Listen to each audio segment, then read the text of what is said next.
Okay, namaskar and good morning, everyone. So today I chose a very simple topic so that when our kids, grandkids, they ask us about Hinduism, how can we answer? What are the different uh, guidelines of Hinduism, the definition of Hinduism? How can we explain it to them? Okay, so before we start, let's do some prayers. Om Guru Brahma, Guru Vishnu, Guru Devo Maheshwara, Guru Sakshat Parbrahma, Tasmai Shri Guruve Namaha, Om Bhu Bhavaswaha, Tatsavitravare Bhargo Devasya Dhimahi, Dhiyo Yo Nah Prachodayat, Asto Ma Satgamya, Tamso Ma Jyotirgamya, Mrityorma Amritam Gamya. Om Sehna Vavatu, Sehna Bhunaktu, Seviryam Karvavahi, Tejasvi Navadhitamastu, Ma Vidvishavahi. Om Shanti Shanti Shanti Om. So some of the key principles and practices of Hinduism. That is the topic today. Hinduism is the third largest religion after Islam and Christianity.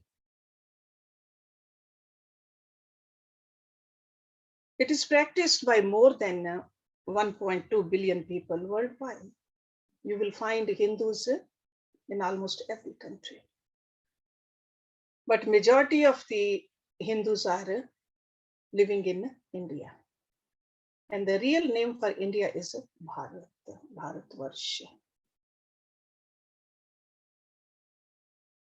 If you have to define Hinduism to someone new, you can say that Hinduism is a vision of oneness,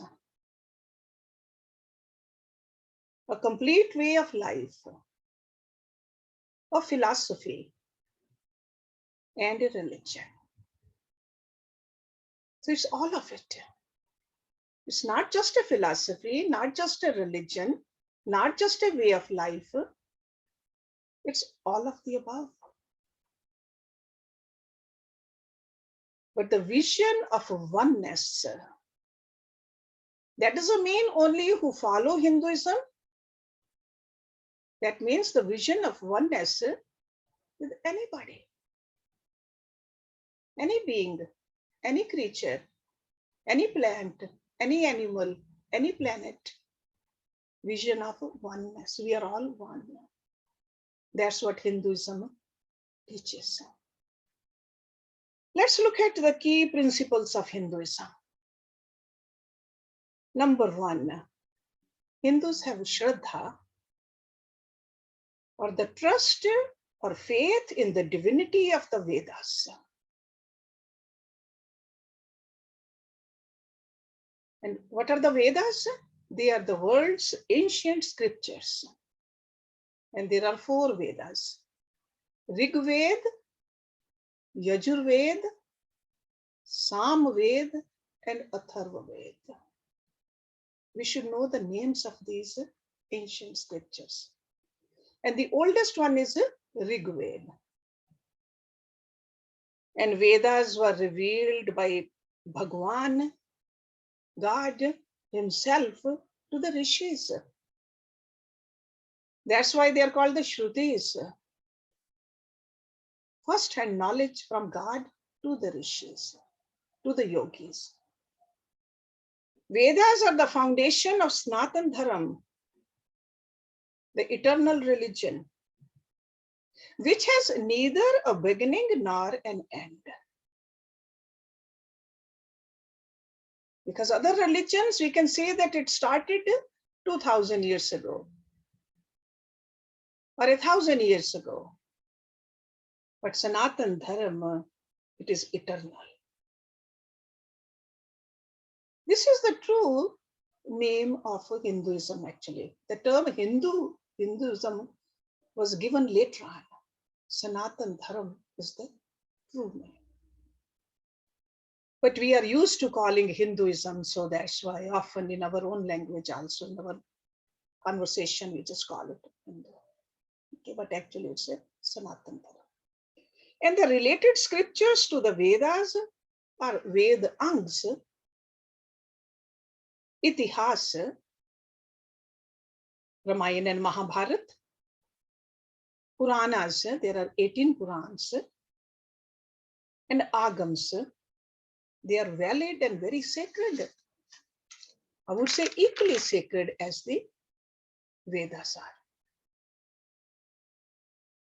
Hindus recognize that there is no one God or many gods. There is only God. Underline this. There's only God. All forms, living and non-living, are forms of God or Bhagwan. Hence, God is both eminent, that means present in and through the forms, and transcendent, that means untouched by the forms. When we worship a form, that does not mean that we worship the idol. We are worshipping the God essence in that idol. It's almost like, let me give you an example. If I call you on my phone, I'm not talking to the phone, I'm talking through the phone to you. So the same way, we are not worshipping the idol, the form, or the name. We are worshipping the Bhagwan through that. But right now, I'm talking to you through the screen. I'm not talking to my computer. I'm talking to you through the computer. So remember, the God is both immanent and transcendent.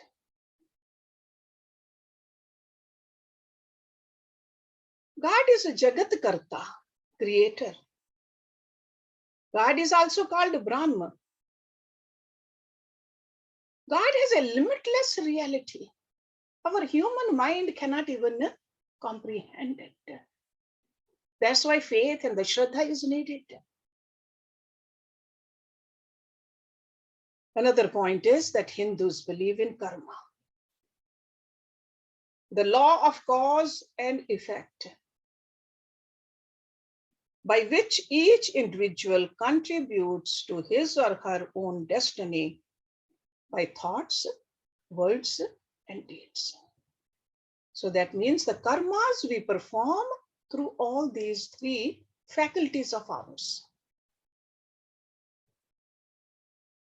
Our thoughts, our words, and our deeds. But Hindus always believe that karma or karma aligned with dharma. That means karma done through the thoughts, words, and deeds, when they're aligned with the dharma, bestows punya. Punya means invisible credits, which contribute to sukh, happy experience. So that means when our karmas are dharmic, based on the dharma, then we get sukh, pleasure, happiness, because the outcome of that is sukh.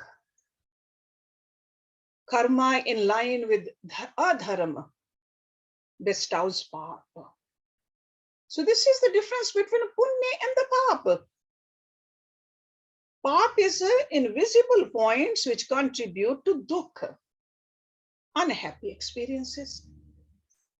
We all experience happiness and we all experience sorrow also, because of the result of our own karmas. Next point is that Hindus see that all life is sacred, to be loved and revered. That's why we need to practice dharma. Dharma is the guiding framework for all karma. Whether it is the pursuit of earth, that means acquiring wealth, or calm, that means seeking pleasure, karam is done by the practice of the universal values of dharma. And what are the universal values? Universal means all over. No matter which country, which place, which time, by whom, does not even matter. Universal. For a little child also, to an elderly person also. For a male also, female also. For the leader also, and the follower also. Everybody. What are these values? Ahimsa, non-injury, non-harming, and again by all three faculties of ours. Satya, truth. Live a truthful life. That's why Satyameva Jayate, that motto from Bharat. Aparigraha, absence of ownership. We don't own anything. We are only a custodian of it. Aparigraha. Dhamma. Control your senses. Discipline yourself. Shauch. Keep yourself clean. Keep your environment clean. Keep your mind clean. Shauch. Cleanliness. Daya. Compassion. Because when you see all life is sacred, then of course you'll have compassion. Kaushalam, skillfulness. Whatever you do, cultivate more and more skillfulness. That's our duty. And santosh, contentment. Ahimsa, satya, aparigraha, dhamma, shaucham, daya, kaushalam, and santosh. These are the eternal principles of Hinduism. Dharma makes all happy. If everybody is following the path of dharma, there won't be any friction. There will be happiness in the society. If our body is following the dharma, eyes follow their dharma and ears follow their dharma, there will be health in this body. Next point is Hindus recognize that devatas, the divine beings, they do exist. That's why the puja, the prayers, temple worship, rituals, and devotion strengthens our relationship with these devatas, these divine beings. An outcome of that is a blessing flow in our lives. We feel blessed. Hindus believe that the person reincarnates across many births. The cycle of birth and death continues. Until when? Until moksha or the liberation is achieved. And this moksha or liberation needs to be achieved while living. So first we become a Jivan Mukta, liberated while living. And how do we gain that? By self-knowledge. That's why knowledge is so important. Self-knowledge, experience of the self-knowledge. Next point is, see, I'm just giving you only points here, not elaborating on them, so that you can talk to your children, grandchildren, or anybody else you need to discuss this. Anybody who asks or shows any interest. So next point is, there are diverse sampradayas in Hinduism, which are different in the deity worshipped and the devotional practices. Remember, all are valid approaches. These are just different paths. Goal is one. They all take us towards the same goal. Hindus believe that a spiritually awakened master or a guru is essential for learning. Learning about God, and also the personal discipline is needed. Good conduct is very important. Purification is essential. Pilgrimage, self-inquiry, and meditation. These are the different elements all the sampradayas teach. Hindus recognize that the universe undergoes endless cycles of manifestation. So manifestation, that means creation, then sustenance, and then dissolution. Several cycles. Cycle doesn't have a beginning or an end. It just keeps on rotating. From a Satyuga to the Treta to the Dwapar and a Kali Yuga. After Kali Yuga, again Satyuga, Treta, Dwapar, Kali Yuga. So these cycles continue. Hindus believe that no particular religion is superior or inferior to the other. So anybody says that my guru is superior to your guru, that is anti-Hindu. So Hindus believe that no particular religion is superior or inferior to the other. All genuine religious paths can coexist, but with mutual respect. Hindus do not seek to convert anyone to their religion.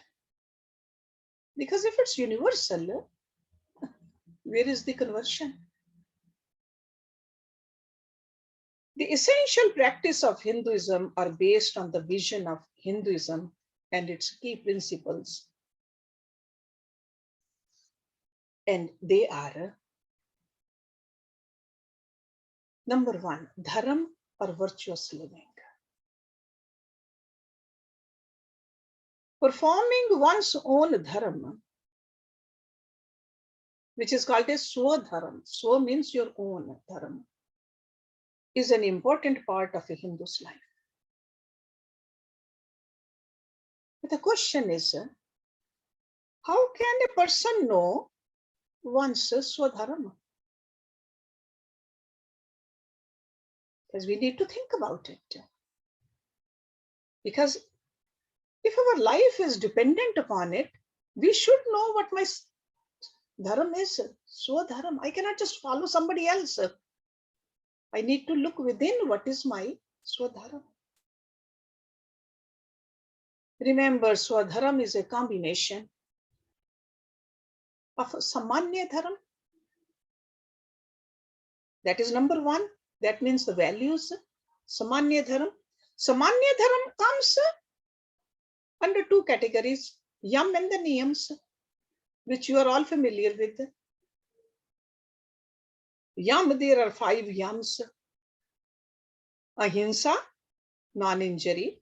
Satya, truth. Asteya, non-stealing. Brahmacharya, self-discipline, control. Aprigraha, free from the sense of ownership. These all 5 are called yams. And then the second category of the samanya dharma, niyama. Shauch, purity. Santosh, contentment. Tap, austerity. Swadhyay, study of the scriptures and study yourself also. Swadhyay. Am I following the path or not? Ishwar pranidhan, surrender to God. So this is called as samanya dharma. Okay, the values which need to be adhered to by everyone. And the second is Visheshudharam. To know your Swadharam, so Samanya Dharam plus Visheshudharam.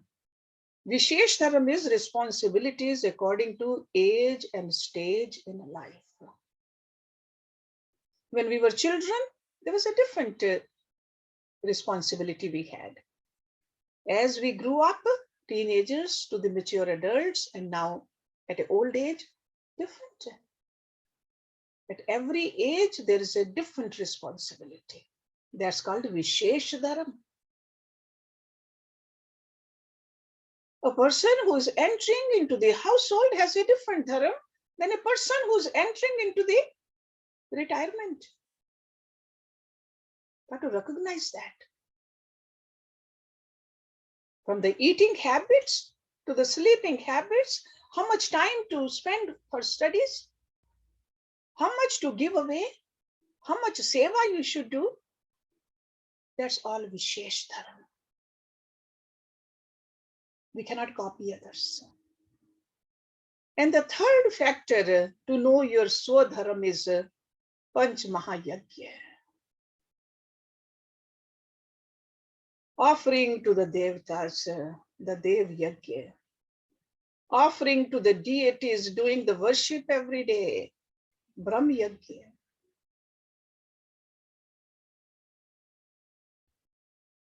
Saying the thankfulness to the ancestors, the Pitri Yagya. Studying the scriptures, Rishi Yagya, or the Guru Yagya. What Guru tells you to study it seriously.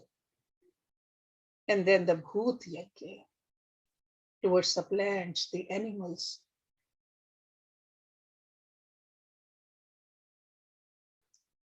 So remember that in order to know the Swadharam, Samanya Dharam plus Vishesh Dharam and the Panch Mahayagya. Pay attention to it. Hindus learn to discover and live their Swadharam by practicing the values of Dharam in their responsibilities.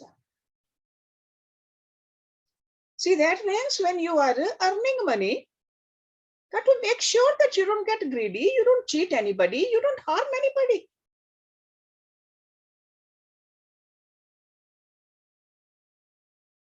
Responsibilities across different family and social roles.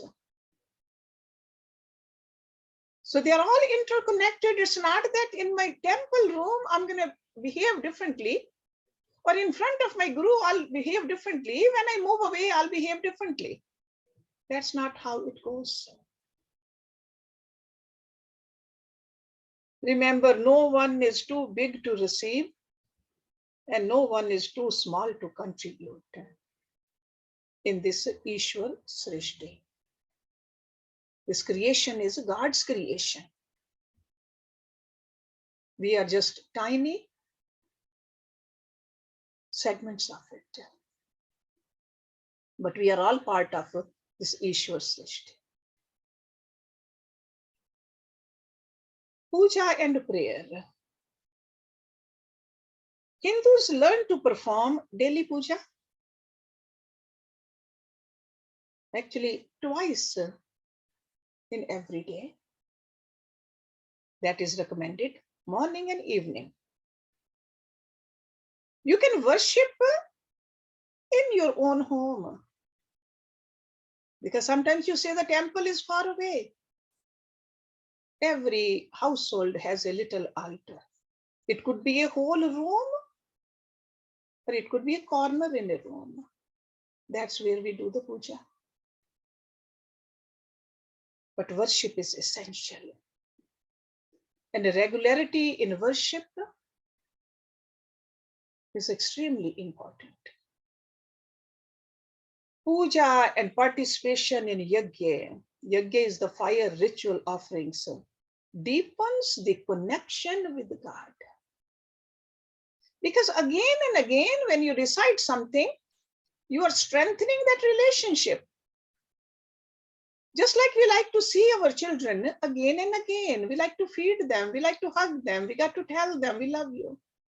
The same relationship we establish with God. Additionally, rituals, disciplines, chants, bhajans, Ashtanga Yoga. And Ashtanga Yoga is what? 8 limbs of yoga. Yam, Niyam, Asana, Pranayam, Pratyahara, Dharana, Dhyana, Samadhi. 8 limbs. Blesses the Hindu with strength to deal with anything in life. We all know that whatever comes into our life, this is our prarabdha. In the past, we have done punya karma also, we have done pap karma also. And we are reaping the fruits of those. So if we follow the Hindu Dharam, we have the strength to deal with it. When the outcome of the punya comes, we don't become arrogant. When the outcome of the pap comes, we don't go into depression. If you are following this Hindu Dharam. Another part of Hindu Dharam is utsavs and festivals. And Hindus look forward to utsavs, festivals, which are sacred days. Throughout the year, some of these are starting from January, Makar Sankranti. Only some of them I'm mentioning. Mahashivratri, Holi, Ramnavami, birth of Lord Ram. Shankar Jayanti, birth of Adi Shankaracharya ji. Guru Purnima, Krishna Janamashtami, birth of Lord Krishna.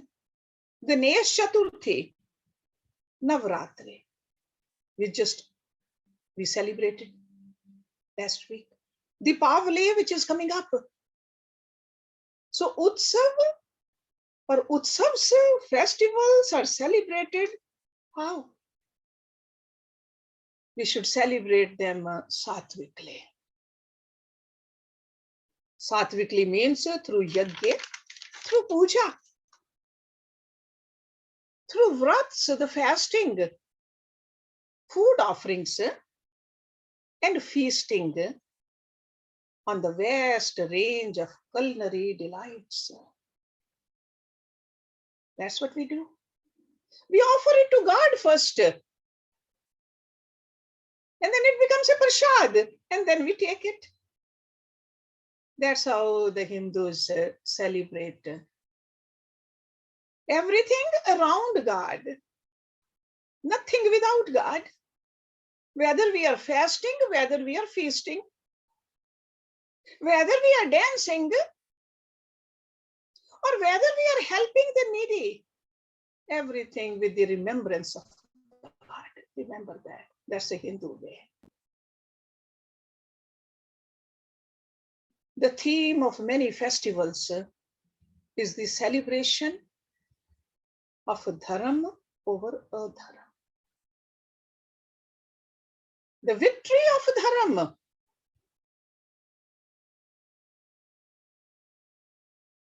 Our glorious festivals keep the value for dharam and the prayerfulness in our hearts alive. We just celebrated the Shara, victory over a dharam. Deepavali is coming, the same message. Holi has the same message. So the same message through all of these. Remember that. So inside us also, we got to get rid of the adharam and light this lamp of dharam. Another aspect of Hindu life is pilgrimages. Tirath Yatra, it's called. At least once a year, Hindus travel for darshan. Darshan means vision. Vision of the temples, sacred places, and gurus near or far.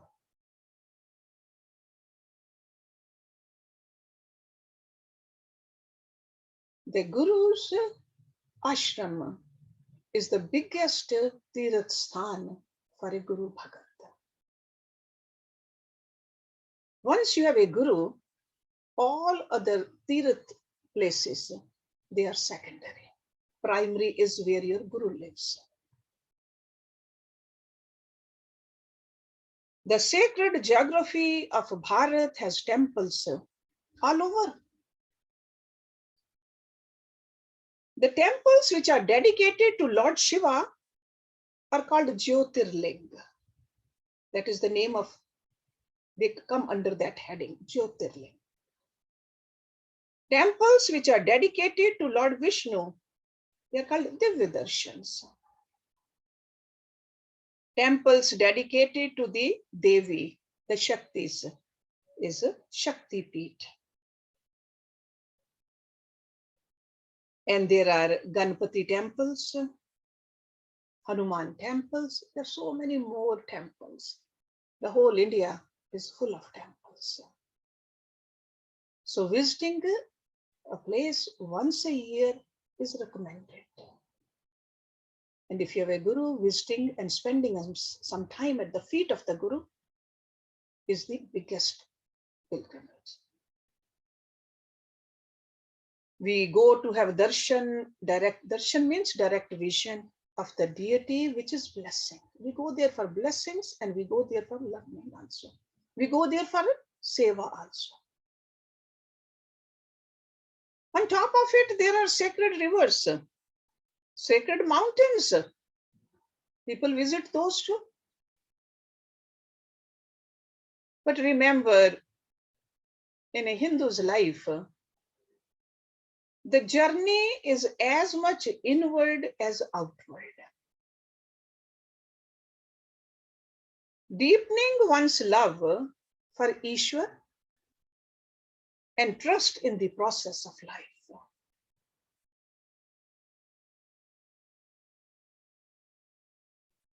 Another aspect of a Hindu life is Sanskaras, Sacraments. Those are the marking rites of passage. There are 16 Sanskaras. So Hindus observe many sacraments. Some people observe all these 16. Some people, even there are some bifurcations and more than 16 also. But I'm going to mention only 16 which are mentioned in the Vedas. They mark and sanctify our passage to the important stages of life from birth to death. So there are so many different rituals, prayers are associated with each sanskar. And these rituals are performed either by a couple or it can be performed by some elder person in the family with the help of a pandit or a priest. Let me give you the names of these 16 sanskars. The number one is Garbhadhan. When a couple wants to conceive, so before the conception, they go to the guru or the pandit and they say, please, help us pray so that we can invite a great Jeev into our house. And once they conceive, in the first trimester, there's a Punsuvana Sanskar. It's like a ceremony for getting that Jivatma. Third is in the 7th or 8th month of pregnancy, Simanto Nayana.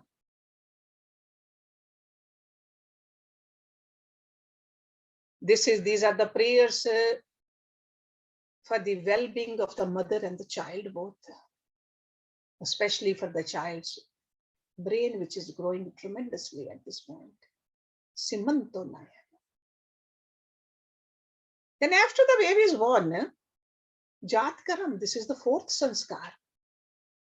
And remember, these sanskars are for the newborn. These are the sacraments. Jatkaram, that is a birth ceremony. And the prayers are for the health, strength, and the longevity of the child.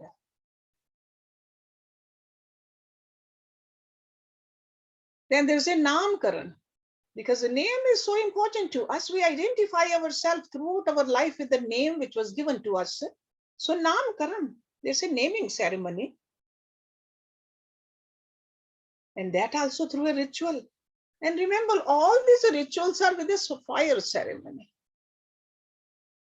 Light the fire, do the rituals, feed the people, help the needy, remember God and connect with God. Then comes Nishkraman. This is when the child and the mother, they are stepping out of the house. They look at the sun and the moon. They seek for the blessings of these deities. Sun and the moon, they are so important in our life. So the mother and the child, they look at it. Mother just shows the child how important these devtas are in our life. Then there's a Anprashan Sanskar. First feeding, food feeding, solid food feeding, Anprashan ceremony.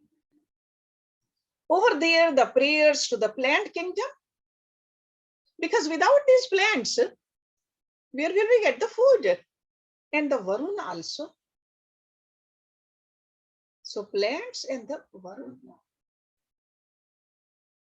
Then the 8th sacrament is called Chudakaran, head shaving ceremony. Get rid of those old hair which the baby was born with. Karna Vedana is 9th, piercing of the ear lobes. Vidya Arambh is the 10th one, beginning of the study in the 5th year.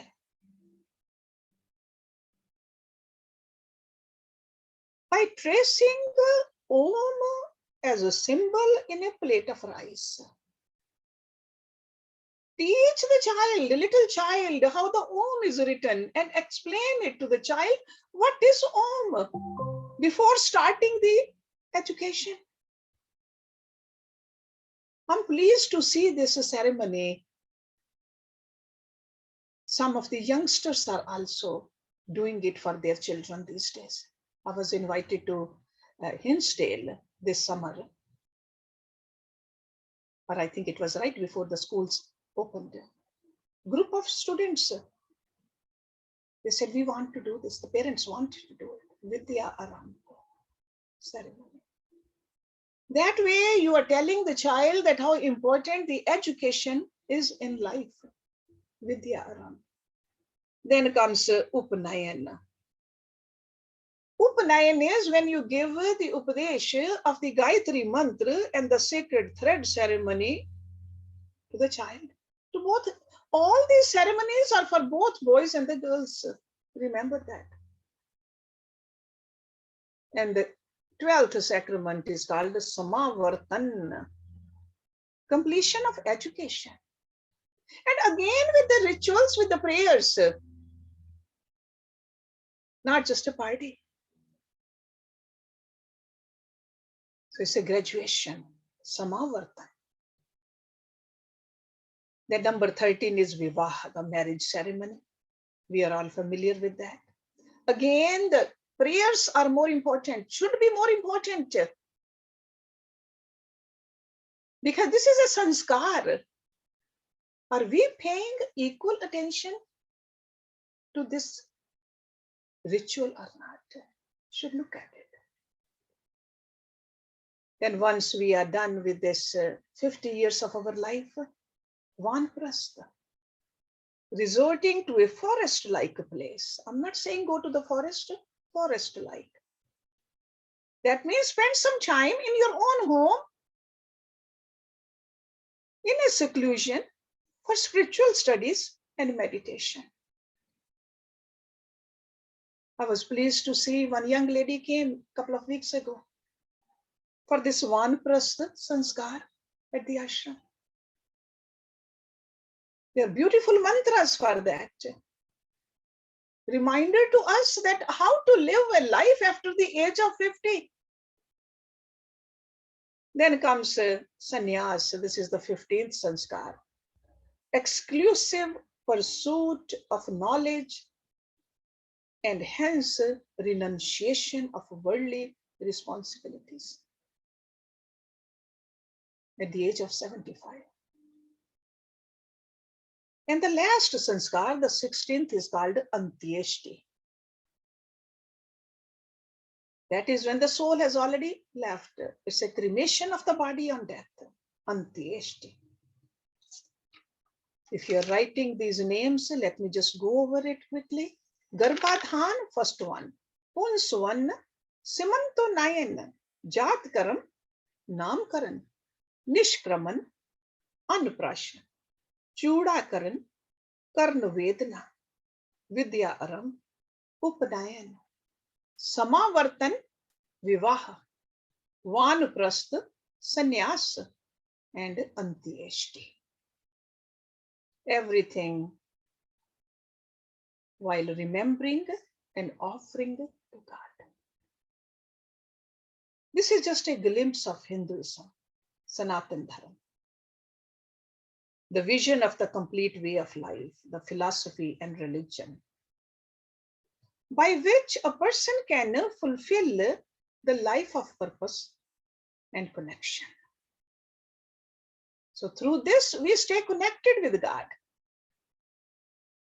Our mind is the one which disconnects with God, even though God is right in us, outside of us. Everywhere, there is no place where God is not. That's why I mentioned there's only God. As Hindus, we live in harmony with the world, which is sacred and a manifestation of God, Bhagavan. As children of Hinduism or Sanatan Dharam, we honor, protect, preserve, and defend Dharam. How? By living a life of Sanatan Dharam. At the end, I would like to say, Dharmo Rakshati Rakshita. Dharam protects, who protects it? So by no means this was everything about Hinduism. These are just very essential elements of Sanatan Dharam and Hinduism. Thank you for listening and coming to this class.